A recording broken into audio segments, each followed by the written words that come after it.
Oi, galera, sejam bem-vindos a mais um corte do canal. Já se inscreve, ative os sininhos e deixe o seu like. Vamos para mais um vídeo? A gente está falando de 2 jogos consecutivos onde tiveram 3 mudanças pontuais dos 2 treinadores que fizeram o jogo ser esse jogo maravilhoso que a gente viu tanto na ida quanto na volta. Um jogo ofensivo, que as equipes partiam para o ataque, que tinham oportunidade de gol. E aí a gente vai ter um terceiro jogo consecutivo onde os treinadores vão precisar mostrar mais uma vez que eles conseguem ter o elenco em mãos. E aí eu quero puxar um outro dado rapidamente, né? O Flamengo eliminou o Cruzeiro dessa edição de Libertadores. A outra edição que eles se enfrentaram foi em 2018, o Cruzeiro eliminou o Flamengo. Nesse meio tempo, foram 15 jogos entre Flamengo e Cruzeiro. 2 vitórias do Cruzeiro, 3 empates e 10 vitórias do Flamengo. Então é um período de predominância do Flamengo, mesmo sendo eliminado em 2018 para o Cruzeiro, é um período de predominância do Flamengo nos confrontos. E coincide com a pior fase da história do Cruzeiro. Também, sim. A gente falava aqui durante a semana, né, desse confronto que haveria pela Libertadores, desses tabus, né, de um lado esse retrospecto de 20 jogos com um número enorme de vitórias do Flamengo, né, uns resultados melhores para o rubro-negro.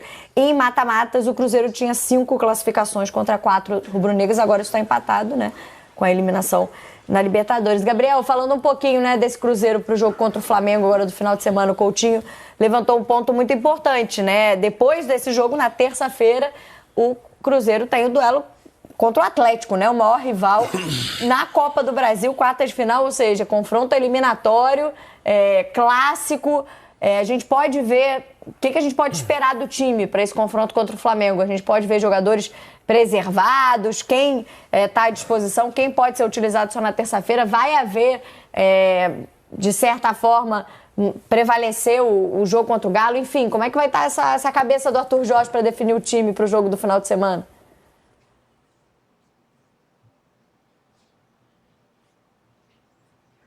Pois é, não tem muita escapatória, né, Camila? É um jogo decisivo atrás de outro jogo decisivo para o Cruzeiro nesse momento de temporada. E o Arthur Jorge deve mesclar o time contra o Flamengo, justamente porque está pensando nesse jogo contra o Atlético. É um jogo decisivo, é um clássico, tem um peso muito grande aqui em Minas esse duelo, para as duas equipes, inclusive. Então ele deve poupar alguns jogadores. Ele não vai ter na partida o Jonathan Jesus contra o Flamengo, que é o zagueiro que vem até se destacando na zaga. Ele vai ser substituído por João Marcelo, deve atuar ao lado do Fabrício Bruno, e deve poupar outros jogadores. O Lucas Romero talvez seja poupado lá no meio de campo. O ataque pode também sofrer mudanças, com o Caio Jorge sendo poupado e o Lúcio Rodrigues ganhando uma chance como titular. Alguns outros jovens também, o Kaique Kenji deve ocupar a vaga do Wesley. O Wesley saiu com um bom desgaste físico aí contra o Flamengo, saiu até com a ajuda dos companheiros de campo. Então é um jogador que deve ganhar uma chance no ataque.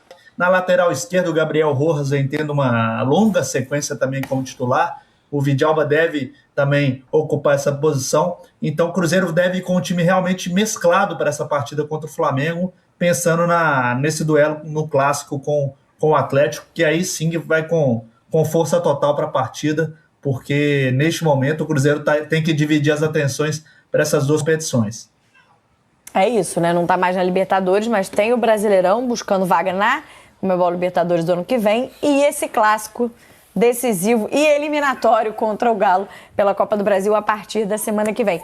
Obrigada, Gabriel, pelas informações com a gente aqui, falando um pouquinho do Cruzeiro para esse jogo do final de semana contra o Flamengo. E aí, trazendo para você a classificação, estava focado na Libertadores, né? Essa semana sul-americana volta aqui. Volta para o Campeonato Brasileiro, que tem 24ª rodada nessa semana. E a gente tem o Palmeiras, líder do campeonato, com 48 pontos. Para relembrar, né, o Flamengo diminuiu na última rodada essa diferença para 3 pontos e tem um jogo a menos contra o Mirassol, que já tem data para acontecer. Daqui a pouco a gente fala sobre isso também.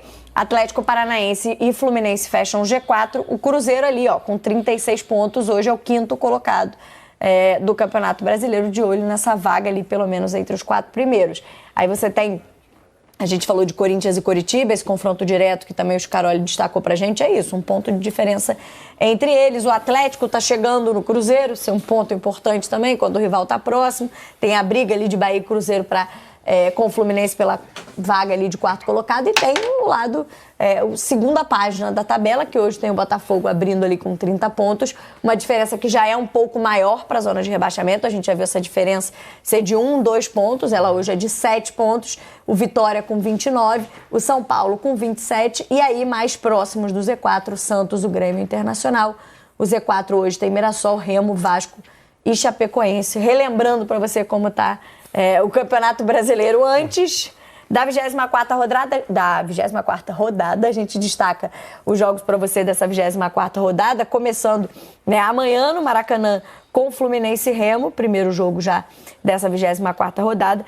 Temos ainda, nessa rodada, ainda amanhã, Internacional e Atlético Mineiro, no Beira-Rio, Cruzeiro e Flamengo, que falamos há pouco, é o jogo de amanhã à noite. No domingo, 4 da tarde, tem Vitória e Bahia, tem Bragantino e Grêmio, Palmeiras e Vasco também se enfrentam às 4 horas, Santos e Mirassol, 6h30 da noite, Chapecoense e São Paulo, Curitiba e Corinthians, e na segunda, o último jogo dessa rodada entre Botafogo e Atlético Paranaense, esses os 10 jogos da 24ª rodada do Campeonato Brasileiro. Para falar agora do Flamengo, já que a gente trouxe informações do Cruzeiro, para esse jogo de sábado, Thiago Lima está em Belo Horizonte para essa partida do Campeonato Brasileiro. Está ali onde ficou o hotel da delegação do Flamengo. Já está por aí o Flamengo, Noel? O que você tem de informação quente aqui do Rubro Negro para a gente não estar na área, amigo? Boa noite.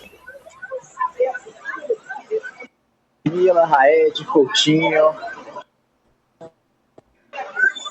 Desculpa, gente, me ligaram aqui. Boa noite para vocês, todo mundo que está na área aqui com a gente. Olha, eu estou aqui no hotel do Flamengo. Daqui a pouquinho o ônibus do Flamengo vai chegar aqui. Não sei se vai ser ainda durante a transmissão, mas está muito perto. O Flamengo está chegando aqui e com chance, depois dessa empolgação da classificação na Libertadores, o Flamengo chega com chance de chegar à liderança do brasileiro, já que o Palmeiras só vai jogar no domingo. Então o Flamengo vai ter essa chance amanhã, se vencer, de já encostar, enfim, efetivar essa caça ao Palmeiras, a gente pode dizer assim. E a motivação do Flamengo está muito diferente do Cruzeiro. O Cruzeiro vai até com time misto, como vocês estavam falando. O Flamengo deve ir com força máxima, mas assim, uma força máxima o que der para colocar em campo. Isso por quê? Embora o Flamengo tenha uma semana livre agora, da Copa do Brasil, ele pode descansar os jogadores, mas o intervalo da partida de quarta-feira à noite para agora, sábado à noite, é um intervalo curto. Então, assim, jogadores que se desgastaram muito quarta-feira, como, por exemplo, o Jorginho, como, por exemplo, o Arrascaeta, pode ser que eles fiquem no banco, não comecem jogando amanhã. Mas, de resto, o Varela, por exemplo, que é o titular do time do brasileiro, vai jogar. Outro que eu aposto muito que vai jogar é o Pulgar, o Eric Pulgar, que vem sendo o destaque dessa equipe também, nesse meio de campo, e que, enfim, encaminhou a sua renovação de contrato. Esse impasse que estava durando já desde o fim do mês passado, o Flamengo apresentou uma proposta de renovação para não perder o jogador, que tem multa baixa, então tem vários clubes interessados do Oriente Médio querendo pagar a multa do Pulgar. Só que o Pulgar dá prioridade a ficar no Flamengo. O Flamengo apresentou uma proposta de renovação, o Pulgar fez uma contraproposta que não foi respondida, então tinha um impasse financeiro, mas ontem, enfim, as partes se reuniram. Esse impasse está sendo aos poucos superado. Já essa renovação a gente já pode até considerar bem encaminhada para o Flamengo esticar mais um ano, ele ficar com o Pulgar até o fim de 2028, e o Pulgar, sim, vai estar em campo amanhã contra o Cruzeiro.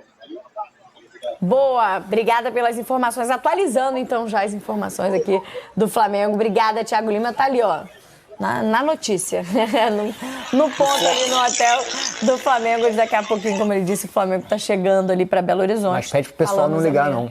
Na hora do vivo. Mas é sempre assim, repórter já sabe, assim, na hora do ao vivo é que as coisas acontecem. Ele estava ali até agora, preparado, chamei, alguém ligou. E aquele número que não tem ninguém, aquele 031. Amigo de verdade não ligou. Quem ligou foi o quê? Telemarketing, com certeza. Com certeza, mas é igual... Mas é uma febre hoje, né? O 0030. É igual a irrigação do estádio. Entrou ao vivo, começa a irrigação, o sistema de som, né? Vou te falar que Silêncio. Se eu fosse repórter, eu ia preferir a irrigação do estádio do que a ligação de telemarketing. Isso aí, com certeza. O problema é bolada pros caras aquecendo, você tá de cote ali, vocês ficam no campo ali. Complicado. Acontece. No vôlei, então? Eu já levei assim, ó, no caderninho na minha cara, assim, no susto, pra ficar atenta. É pra decorar as anotações. Entrou na cabeça direto, literalmente. A força. Enfim, Thiago Lima conseguiu até trazer informações pra gente falar um pouquinho desse confronto. Betão destacou o Pedro aqui no início, né, do Tá Na Área, ele falou Pulgar de volta, enfim. Pro Flamengo, Já não tem essa preocupação que o Cruzeiro vai ter na semana que vem de um clássico na Copa do Brasil. O Flamengo agora disputa Libertadores e Campeonato Brasileiro, mas tem a preocupação com o campeonato, né? O Flamengo tem a chance de diminuir até ultrapassar o Palmeiras, porque tem esse jogo nessa rodada, aí vai depender do resultado também do Palmeiras contra o Vasco, e vai ter o jogo contra o Mirassol já remarcado no dia 2 de setembro, justamente por conta desse calendário de Copa do Brasil, que o Flamengo não está em disputa, o Mirassol também não.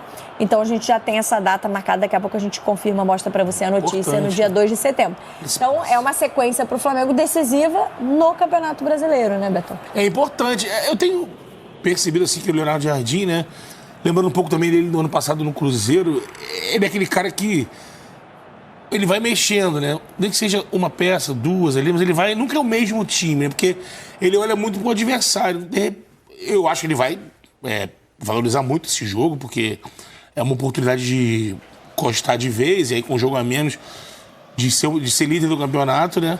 Mas eu acho que, assim, alguns pontos ali do jogo, acho que algumas peças não vão ser as mesmas. Hoje me parece que o time pro jogo de quartas da Libertadores amanhã é o jogo do Maracanã. O time do Maracanã ali, com uma diferença, de repente, dependendo do adversário, Plata e Paquetá, o Paquetá em forma, não jogando no lugar do Plata, mas jogando como ele estava jogando antes da Copa, sem o Plata no time, pode ser uma entrada. Hoje não, porque o Plata está fazendo um trabalho sujo ali, sem a bola, muito importante. Eu acho que eu tenho sentido que o Leonardo Jardim tem escolhido essa peça para um jogo que ele acha que vai ser mais pesado, vai ser mais atacado por esses jogadores. Para um confronto que ele, como foi Mirassol, como foi a Chape, ele às vezes muda para outros jogadores para pesar mais a última linha ali. Eu acho que esse jogo contra o Cruzeiro, de repente, Bruno Henrique no lugar do Pedro. Porque isso não é uma mexida que, no caso que eu falei, né, de valorizar o Pedro, não estou citando o treinador, não. Porque o treinador mexe com a peça como ele deseja. Isso, para mim, não é de valorizar, é questão de pensar com o jogo. No jogo mais importante, o Pedro vai estar lá dentro. Mas, de repente, para um jogo desse do Mineirão, sabendo que pode ter uma questão de revanche, pode ter até da torcida que vai estar presente no Mineirão, uma questão de empurrar aquele Cruzeiro para cima do Flamengo, pode ser um jogo que tenha mais espaço atrás da defesa do Cruzeiro. E aí cabe o Bruno Henrique, né? Ele tem feito isso para esses jogos. Mas se tiver mudança, vai ser essa, assim, muito cirúrgica, porque é jogo para entrar com força, com o que tem de melhor, né? E também, tá mostrando agora o gol do Lino ali, é outro jogador também que acho que já suscitou esse papo de micou, não deu certo. Que temporada do Lino, né? O Pedro, se tem um destaque, é o principal jogador em passes e gols, né? Ele tem 19, né? Ele tem 10 assistências e 9 gols na temporada, o Lino. Então, o Lino concorre para ser o melhor jogador do futebol brasileiro na temporada. Ele tá muito bem, E o Leonardo Jardim tem dedo nisso. Porque por não só utilizar ele como ele chegou e como ele faz do lado esquerdo, mas traz ele também por dentro, abre essa possibilidade dele jogar mais por dentro, às vezes troca muito com o Arrascaeta, o Arrasca se aproxima mais do Pedro e o Lino vem aqui fazer esse trabalho mais aqui na intermediária.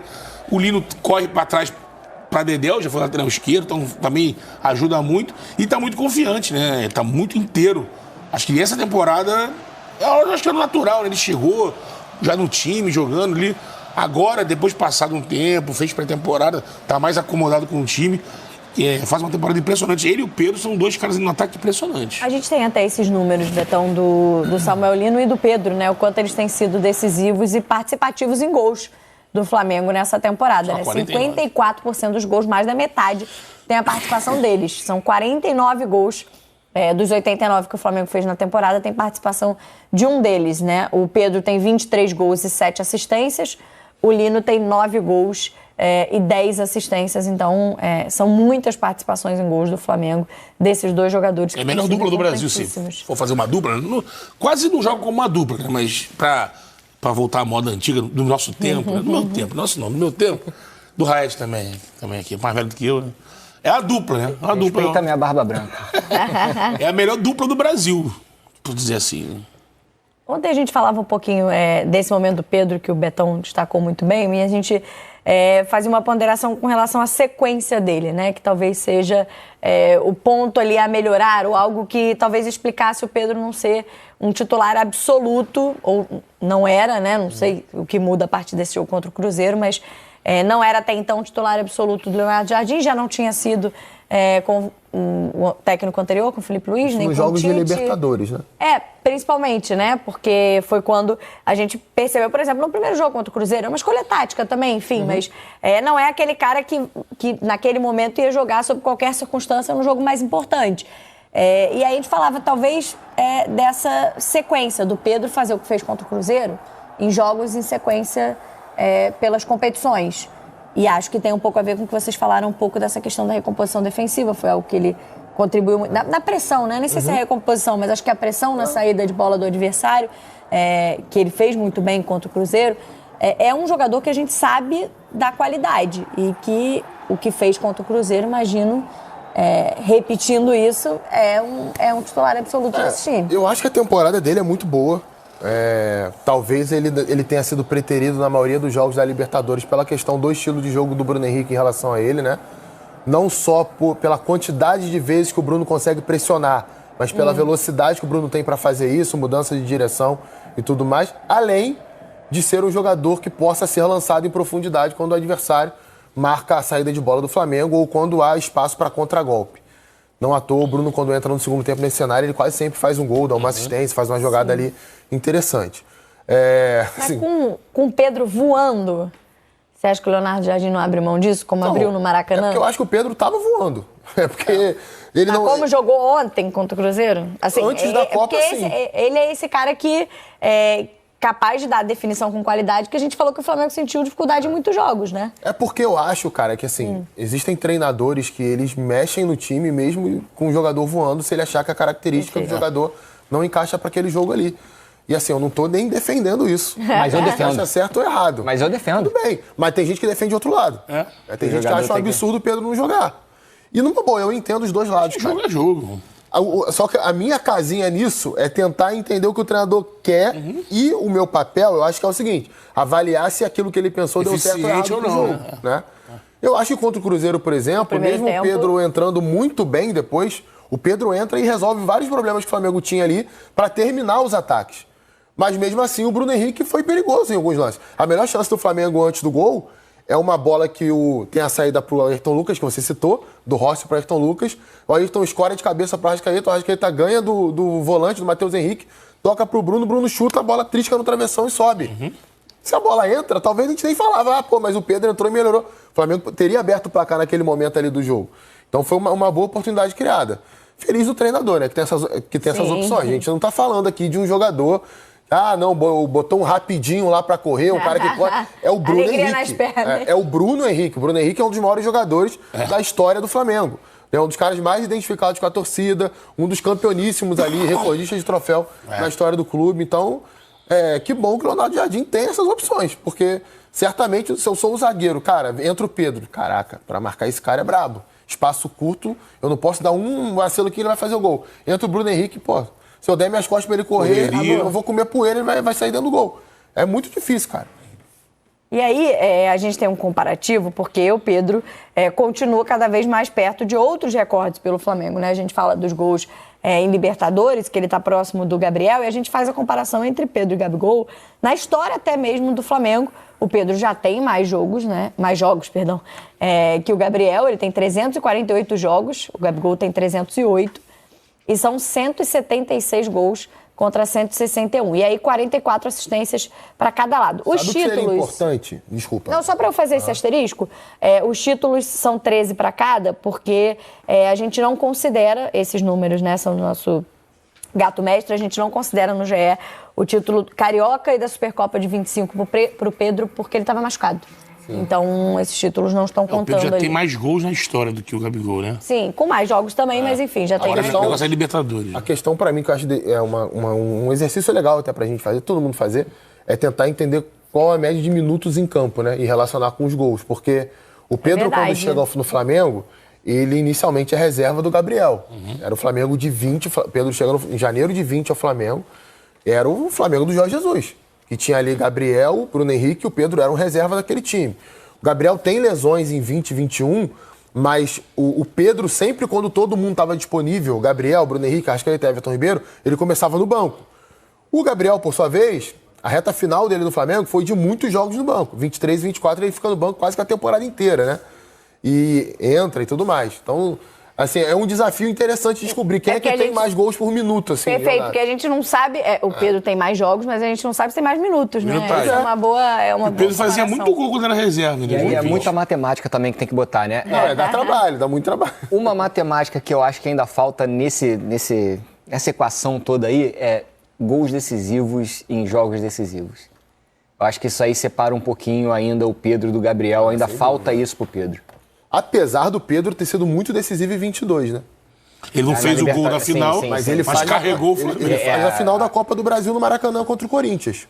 O 1x1, o gol é do Pedro. Sim. E a semifinal contra o Vélez, o 4x0, são 3 gols do Pedro fora de casa. Uma das maiores atuações do Flamengo na história da Libertadores. Sim. Mas você tem razão, assim, porque o que o Gabigol fez é emblemático na história, né? Ele decide a Libertadores de 19, ele decide Supercopa do Brasil, ele decide Copa do Brasil. Brasileiro de 20. Brasileiro de 20. Também. Matou a Pauli no final, fez 10 gols em 8 jogos, acho, na reta final. E a Libertadores de 22. Com o Pedro voando. E na que perdeu, ele fez gol também. Em 21. É um grande jogador, um dos grandes jogadores, mas nesse momento foi talvez um dos mais celebrados nessa classificação do Flamengo contra o Cruzeiro na Libertadores, junto com a Arrascaeta, né? Que aí eu acho que é um outro nome interessante da gente pontuar o momento dele na temporada, porque até quando a gente falava antes do jogo, da comparação entre os jogadores, a gente fez um quem aqui e brincou com o momento dos dois jogadores. E quando a gente comparou o Matheus Pereira e a Arrascaeta, embora todo mundo falasse como jogador o Arrascaeta é maior, o momento do Matheus Pereira era melhor. Mas esse jogo mostra por que né, é o Arrascaeta. Foi o melhor pra vocês dele nessa temporada, tá? Então, porque assim, ele não tá nem no melhor dele. Olha o que ele fez. É por isso que a gente coloca. É por isso que a gente, às vezes, nessa brincadeira de quem é melhor, porque pra mim isso é uma brincadeira, né? Cada jogador ele responde a um plano dentro de um campo. Mas quando a gente faz essa brincadeira de quem é melhor, a gente sabe qual o teto que o jogador já atingiu. E se por algum acaso ele não tá nesse teto, a gente fala, pô, o momento dele não é tão bom. Mas, cara, olha a Arrascaeta. Olha o que ele faz, jogo sim, jogo também. Sabe? Não tem como você falar que esse cara aí não é um dos maiores jogadores que já passaram aqui. Não, ele é. A questão é que o momento dele nessa temporada, com a lesão, com as lesões seguidas, né? Ele demorou até ganhar a titularidade, por questão física mesmo. Foi jogando alguns minutos até começar algumas partidas. E ainda distante fisicamente do que foi na última temporada, que foi a melhor fisicamente dele também. Tem uma provocação aqui, assim, básica. Imagina que a gente vai fazer. Qual o próximo jogo do Santos, do Brasileiro? Corinthians, né? Contra o Corinthians. Vamos fazer esse jogo primeiro. Tá, então vamos aqui, basicamente aqui assim. Vamos supor que a gente faça uma brincadeira de quem é melhor na posição do Neymar. Neymar ou Garro? Quem é melhor? A gente Santos vai falar assim... Corinthians é a 25ª rodada, né? Porque tem Santos e Mirassol esse final de semana. Santos e Mirassol? Então, tá. Neymar ou Neto Moura? Aí tu vai falar assim, porra, a fase do Neto Moura é melhor. Santos é a 25ª, você já tá na próxima, amigo. Vou botar no domingo agora. Tá errado aqui. Mas essa brincadeira do quem é melhor, cara, isso só serve pra gente virar meme e passar vergonha depois. Porque, assim, é muito difícil você comparar dois jogadores, mesmo que eles joguem na mesma posição, porque são características diferentes e, como você bem falou, são funções diferentes dentro de um time, né? Arrascaeta e Matheus Pereira não têm as mesmas características. Pra mim, tem carreiras incomparáveis. Sim. Incomparáveis. Matheus Pereira tem que fazer muito na carreira dele para se aproximar daquilo que a Arrascaeta representa, até pro Cruzeiro. Não tô nem falando do Flamengo. Né? Arrascaeta é um jogador de 3 Copas do Mundo. Matheus Pereira precisa ganhar espaço na seleção brasileira. Né? Luta por isso. Não sei se vai conseguir, em virtude da idade que ele tem hoje, pensando na próxima Copa. E pelo plano de jogo do próprio treinador da seleção brasileira. Então, assim, o jogador ele se adapta o jogador ele tem que responder. Se você tirar o Arrascaeta do Flamengo e colocar em qualquer outro time, talvez ele não renda o que ele rendia no Flamengo, porque cada time tem uma maneira de jogar. Na minha análise aqui, na minha brincadeira, qualquer brincadeira de cara a cara, a gente vai, se você falar assim, o momento do fulano, o momento do ciclano, você sabe que aquele jogador já rendeu. O momento do Neymar nunca vai ser igual ao momento do Neymar de 2015. Se a gente fizer qualquer um cara a cara com o Neymar, a gente, mas o Neymar já rendeu muito em 2015, agora não tá rendendo nada. Então, acho que essas brincadeiras aí, elas acabam... Pelo que eu vi nas redes sociais depois do jogo, me parece que em todos os cara a cara de todos os canais deu o Matheus Pereira, porque eu vi uma torcida do Flamengo enlouquecida. Então, assim, É que eu acho que A depende galera muito... também pesa muito a mão com isso, né, É porque eu ia cara? falar, acho que depende muito do critério. Se você faz um critério quem é melhor na história, acho que não tem nem discussão. O Coutinho trouxe muito bem, assim. O Matheus Pereira não tem, né? A carreira dele não chega ao nível da carreira do Arrascaeta. mesmo Mas se jogando você... Premier League e tudo mais. Sim, mas se jogou em você clube pequeno, compara o né? momento, assim, quem tá jogando melhor agora, né? Nesse recorte, ele- mês de agosto.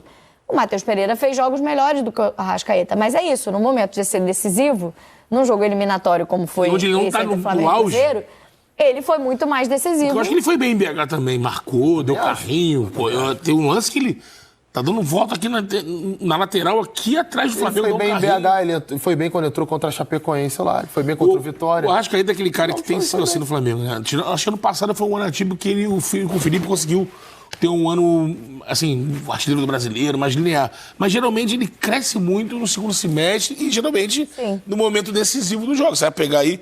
Eu acho que o Bruno Henrique é o jogador com mais gols em mata-mata do Flamengo. Mas aí o Arrasca tá ali. Com esse gol que ele fez agora. Os tá ali. dois têm 18 títulos, né? Deixa eu pegar essa comparação do coisa. ano passado, só para trazer aqui uma mentalidade de raciocínio. Ano passado, ele não é que o ano da Arrascaeta tenha sido o melhor, na minha opinião, tá? Não é que o ano da Arrascaeta tenha sido o melhor de todos os tempos no Flamengo. É que o ano passado, Foi o mais Flamengo É que em precisava... números, né? Em números foi o melhor. É que ano passado, o Flamengo, o sistema do Felipe Luiz, ele precisava que o Arrascaeta decidisse os jogos. Esse ano, o sistema do Leonardo Jardim, ele dá uma dinâmica onde os 4 caras da frente têm a mesma capacidade de decidir os jogos que o Arrascaeta. Ano passado, não. Ano passado era um sistema preparado para que o Arrascaeta decidisse. E decidiu. E foi artilheiro, né? É isso. É um cara espetacular.